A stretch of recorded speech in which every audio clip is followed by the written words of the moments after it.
Welcome back to the Arlene Bynon Show, Exclusively on Canada Talks. A few weeks ago, I was happily sulking by my swimming pool. What do you want? Just came by to see if there's something I can help you with. I'm retired. My psychotic best friend shows up out of nowhere. Nobody tells me what I want! To torture me over mistakes I made over a decade ago. You're back in the game? I guess. Yes! Woo! Welcome back, man! That's how it sounds. Its name is Grand Theft Auto 5. I'm not a gamer, but this thing is making pop culture impact, perhaps pop culture history. Joining us from sunny Los Angeles is Juan Carlos Bagnell, a tech reporter for The Examiner. Juan Carlos, how are you? I'm doing well. Thanks for having me, Arlene. All right. How big is this thing? It's everywhere. It's huge. It's enormous. This is one of the most eagerly anticipated games of the year. What has it got? Why is everybody so flipped out about it? Well, it's just the culmination of a franchise that's been refining itself over a number of years now, coming at the tail end of the console generation. So this is one of the last big games that we're seeing released for the current PlayStation 3s and Xbox 360s. And so they've got a user base that's ready to jump on board with a game that's pretty well mature by now. All right, what elements does it have? We understand, like, it's violent, it's got it all, huh? You know, it really is a credit to what Rockstar has been able to create over these successive generations of GTA, is that while violence is definitely a prevalent theme in a number of their properties, they've really crafted a fantastic open sandbox where the user is able to create the experience that they want to have while gaming. So while there's plenty of debauchery and plenty of shenanigans that you can get into, there are also other things where you can train your character to study yoga or participate in a triathlon. So it's a very open and flexible gaming environment. All right, and have you played it? I'm sitting here looking at my copy of it right now. I was tempted to actually be playing it while we were doing this, but I figured that probably wouldn't be appropriate. No, we might hear some stuff where we have to just shut our ears. Oh, exactly. Is it going to have this kind of huge impact? Well, I think we're already seeing, especially from an industry perspective, in that the early reports are stating that it's looking like it's on track to break $800 million in sales for its first day. So it's very likely that this game will be a billion-dollar seller faster than any other game that's come before it. You know, we always talk about how a lot of women are gamers. Are women going to like this? We understand it's pretty foul-mouthed. Or is that what they like? You know what? I think that there will be a contingent of women gamers that like this game, like many women might like movies like Goodfellas. But that would be, in my opinion, a fair criticism of the way that Rockstar crafts their experience, because they're definitely targeting a male audience. And from what I've been able to glean, not having spent a lot of time playing the game yet, unfortunately, is that this game is also continuing a track record of not really including a lot of strong female characters to influence the storyline, that they're treated a little bit more like, mob wives might be in a gangster movie. All right, is that going to change? I mean, it's already changed in certain ways. So is this an example, as you said, of one of the great last ones? Well, we understand I would hope so, because I think it's a voice that is underrepresented in the current media landscape that we have now. Estimates show that around 45% of the gaming audience is female. So I think we're missing out on opportunities to tell compelling stories. And there are some notable exceptions, like a Tomb Raider game, for example, might show us a strong female protagonist. But I often feel that narrative is something that the video gaming industry still has a little ways to catch up on. All right. Now, I've never gamed. Have you been a gamer for a long time? Well, I was born with an Atari joystick. I was born with a game.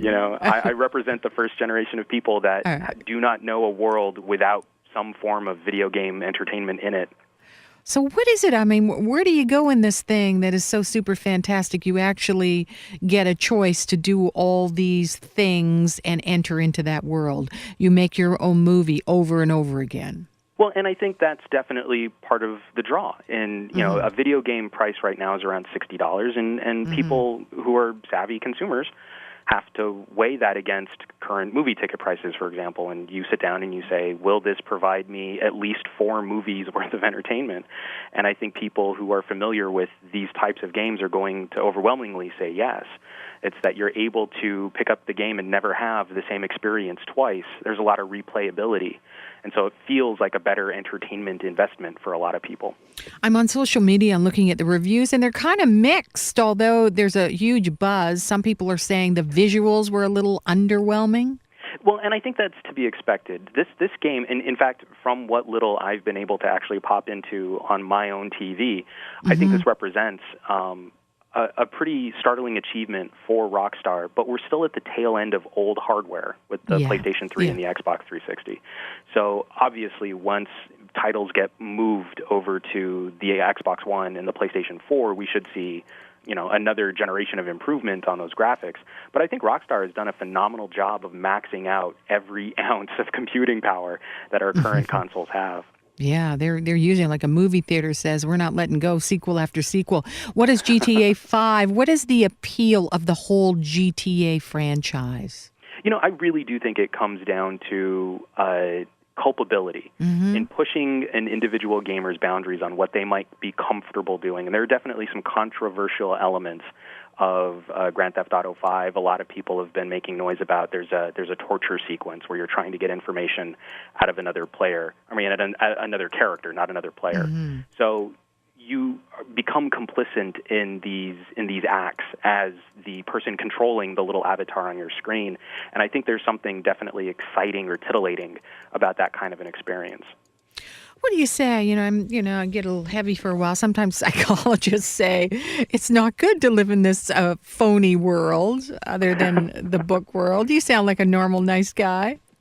Well, I think we still have to look at what kind of behaviors people are engaging in before they were exposed to any kind of violent media or illicit media, be it music or movies or video games.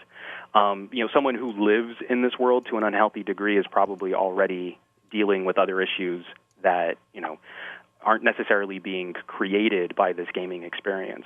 I'm not personally qualified to speak as any kind of behavioral psychologist, but I feel that in reading up on the different studies that have been done on video gaming behavior, that I don't find much difference than the excitement or the agitation or the anxiousness that might be created during a sporting event or going to see a boxing fight. Those elevated levels of aggression that people talk about following a gaming session seem to me to resemble the same kinds of behaviors that we see after a really, brutal football match or, watching an MMA fight. Yeah, but I'm reading the reviews, and I've been doing it on and off all day, and in one of them, one person is listing them, and here they say, I've just killed countless police officers. And that definitely speaks to a note of social satire, in my opinion.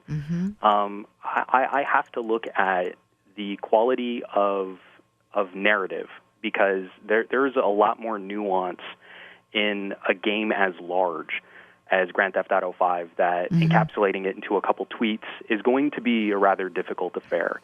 And I have to weigh that against what we might see in something like a mobster film, like if you're watching Goodfellas.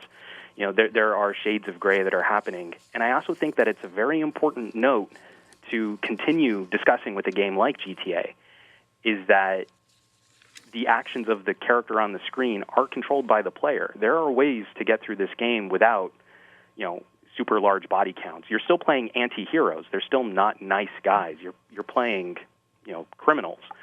But how you choose to proceed throughout the game is exactly that, the choice of the player. Where do you see this, anytime we look in the tech world, that this is the wave of the future, and there's always ads for gamers, whatever city, people who can program in any city you go to in the world. Are we on the cusp? You say this is the old technology. Are we on the cusp of heading into a whole new scientific frontier here? I think we've been on that path for a while. I think we're starting to realize some of those investments. I think since video gaming went mainstream in the 80s, I think we've been moving towards, new ways of interacting with entertainment.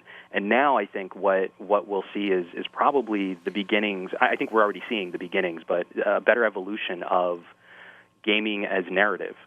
Instead of just the games that I grew up with when I was a little kid, where it was mostly about reflex, we're crafting very detailed and very nuanced storylines for people to engage with. And those storylines are controlled by the person playing the game to a degree. So, their ability to choose their own adventure is pretty formidable. And I think we'll probably continue to see that become the next stage of gaming as the hardware improves for a lot of people. It's just going to get crazy. It really will. It's going to get really, really big, and these games become serious investment in time. Yeah, millions. So how much do you think this is going to make? How much did it make just now that it's just been released, did you say? From the reports that I've been able to pick up so far, it's on track for $800 million for its opening day, based largely on the number of pre-orders coming out. I wouldn't be able to hazard a guess because after this initial surge, game prices tend to fall, and there's like a very long tail of people who will play games later.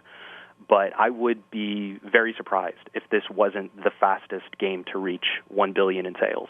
Oh, wow. Take that, Hollywood. Yeah, it's a very competitive market right now. Okay. You all want those eyeballs. Juan Carlos, thank you for joining us. Thank you for having me. All right, bye-bye. Juan Carlos Bagnell, he's a tech reporter for The Examiner, joining us from L.A. What better place to be when we're talking about Grand Theft Auto making a pop culture impact. It's everywhere. I don't know. A lot of gamers out there. It looks fascinating, but I like to peek into that world, not do it. We're going to take a break. Still to come, we're going to talk about the top business stories today. There are a lot of them. Stocks have started to soar in the United States.